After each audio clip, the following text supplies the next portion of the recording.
이어서 목포에서 전해드리겠습니다. 태풍 미탁이 동반한 비바람의 영향으로 인해서 전남 지역에서는 시설 피해도 잇따랐습니다.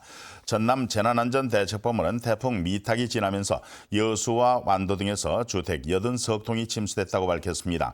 또 완도와 진도 고흥 등에서 도로 21군데가 일부 유실이 됐고 강진의 병영성 성곽 24m가 무너졌습니다. 광주에서도 도로 침수 16건, 담장과 간판 파손, 가로수 쓰러짐 등 모두 30건의 피해가 접수됐습니다.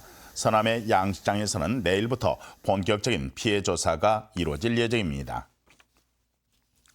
이번 태풍이 처음 상륙한 전남 지역의 경우 특히 농작물의 피해가 컸는데요. 연이은 가을 태풍으로 벼가 쓰러지거나 침수되는 피해가 반복된 탓에 수확을 아예 포기하는 농민들도 나오고 있습니다. 유승용 기자의 보도입니다. 널찍한 들녘에 허망하게 누워버린 볏잎들. 힘없이 쓰러진 채 모두 물에 잠겨버렸습니다. 온전한 논을 찾기 힘들 정도로 마을 전체가 쑥대밭이 됐습니다. 이번 태풍 때 전남 보성 지역에 쏟아진 강수량은 약 300mm. 나락이 여물대로 여물어 무거워진 벼 이삭들은 비바람을 견디지 못하고 힘없이 쓰러졌습니다. 농민들은 망연자실입니다. 나락이 확 쓰러지고 그리고 조금 더럽잖아요. 더러울 때는 안 쓰러지더라고요. 이렇게 딱 있고 또 그다음에 확 쏟아져 확 쓰러지고 와 내가 지난달 2차례 태풍으로 쓰러진 벼들을 겨우 묶어 세웠는데 또다시 피해를 입었습니다. 이곳은 지난달 태풍에 벼가 쓰러진 논인데요. 이처럼 논바닥 물에 잠겨 있는 나락에서 싹이 트는 수발화 현상이 속출하고 있습니다. 사실상 수확을 포기해야 할 처지입니다. 올해 태풍 때문에 생긴 벼 쓰러진 피해는 전남에서만 3만 2천여 헥타르. 나락이 까맣거나 하얗게 변해 수확이 힘들어지는 흑백수 현상까지 포함하면 피해 면적은 무려 4만 9천여 헥타르로 전체의 30%가 넘습니다. 이렇게 허망할 수는 없어요. 옛날에는 쓰러져도 다 어떻게 그래도 날씨가 좋으니까 기계로 어떻게 빌 수도 있고 그랬었는데 올해는 전혀 희망이 없어 물이 전혀 안 빠져버려요. 가을 장마에 연이은 태풍까지. 수확을 앞둔 황금빛 들녘은 복구가 불가능할 정도로 큰 피해를 당했습니다. KBS 뉴스 유승용입니다. 김영록 전남도지사는 오늘 제18호 태풍 미탁의 피해 상황 대책회의를 연 데 이어서 해남과 보성의 피해 현장을 방문해서 신속한 피해 복구를 당부했습니다. 김 지사는 오늘 오전 재난안전대책본부 상황실에서 열린 피해 상황 대책회의에서 침수된 벼는 조기에 수확하고 사물배를 등해품으로 정부에서 수매해 주도록 농림축산식품부에 건의를 하며 지역 국회의원에게도 협조 요청하라고 말했습니다. 지난해 전남 지역의 해양 쓰레기 수거량이 전체 3분의 1을 넘는 등 최근 5년 동안 전국에서 가장 많은 해양 쓰레기를 배출한 것으로 나타났습니다.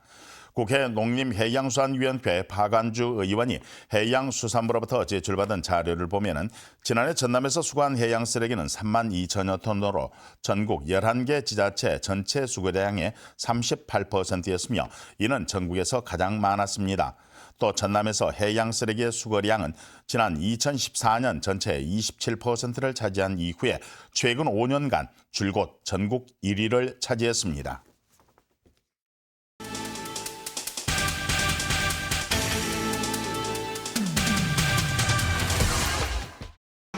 전라남도가 대통령 직속 국가균형발전위원회의 균형발전특별회계 지원사업 시도 평가에서 1위를 차지해 최우수 기관 표창을 받았습니다.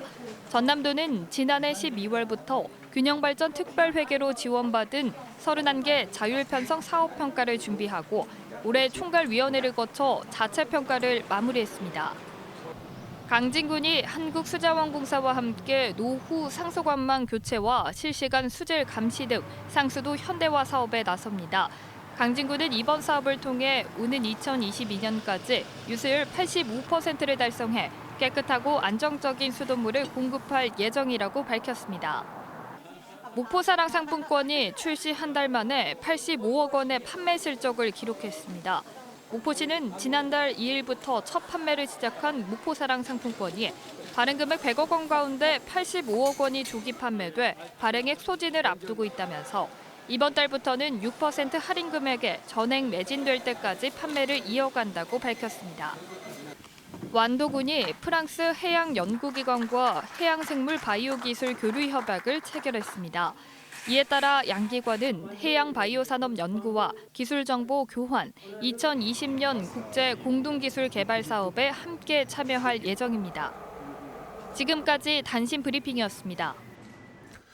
전남도가 도내 생활 SOC 복합화 사업 관련 국비 465억 원을 확보했습니다. 생활 SOC는 보육과 의료복지 등 일상생활에서 시민의 편익을 증진하는 필수 인프라로 전남이 확보한 사업은 모두 18건입니다. 이 가운데 유수지를 활용해서 체육센터와 공공도서관을 건립하는 순천 오천지구의 복합 플랫폼 구축 사업과 여수 생활문화센터, 광양의 가족센터 등 전남 동부권 지역에서는 6건이 포함되었습니다. 지난해 전남 지역에서 400건이 넘는 전기 화재가 발생한 것으로 나타났습니다. 지금까지 목포였습니다.